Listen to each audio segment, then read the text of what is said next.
Sir, Kasturba police स्टेशनच्या हद्दीत एक 14 वर्षाच्या मुलावर लैंगिक अत्याचार झालेलं नेमकं प्रकरण काय?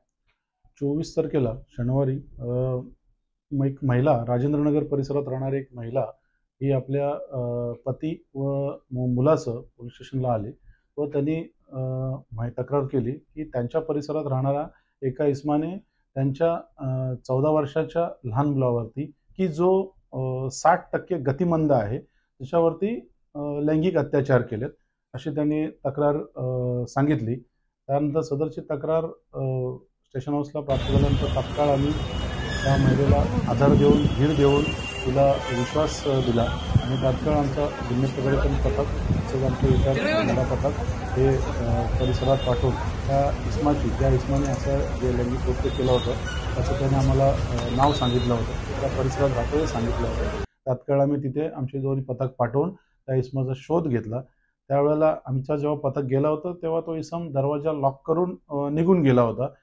पुन्हा आम्ही जी महिला फिर्यादी आहे त्यांच्याकडे चौकशी केली तेव्हा त्यांच्याकडून असं कळलं की ते रागाच्या भरात त्याच्याकडे जाऊन त्याला सांगून आले होते की तू असं का केलं जा विचारण्यासाठी. त्याच्यामुळे बहुतेक त्या ह्याच्यामधून तो पळून गेला असावा अशी कल्पना आली. तात्काळ आम्ही अजून आमचा जो तपास आहे, जी आमचं इन्व्हेस्टिगेशन आमची टीम आहे, ते अजून थोडंसं वाईट ओपन केलं आणि त्याच परिसरात एका ठिकाणी तो इसम ज्याचं नाव होतं, ज्यांनी हे कृत्य केल्याचं सांगितलं होतं, तो इसम आम्हाला फिरताना आढळल्याने आम्ही लगेच त्याला ताब्यात घेतला, पोलीस स्टेशनला आणलं आणि त्याची सविस्तर त्याचं इंट्रोगेशन केल्यावरती त्यांनी सदर गुन्ह्याची कबुली दिली.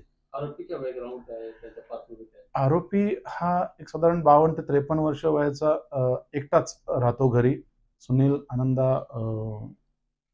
आनंद भोसले म्हणून आहे. तो एकटाच राहतो, बिगारी काम करतो, त्याच परिसरात राहतो सुरुवातीपासून, म्हणजे असं भाड्याने बी राहत नाही, त्याच परिसरात सुरुवातीपासून राहतो आणि तो जसं मिळेल तसं बिगारी काम करून स्वतःचं उपजीविका चालवतो. असं बघायचं गुन्हा याच्यापूर्वी पण काही केलं? ह्याच्यापूर्वी त्याच्यावरती 3-4 वर्षापूर्वी दारूची एक केस होती.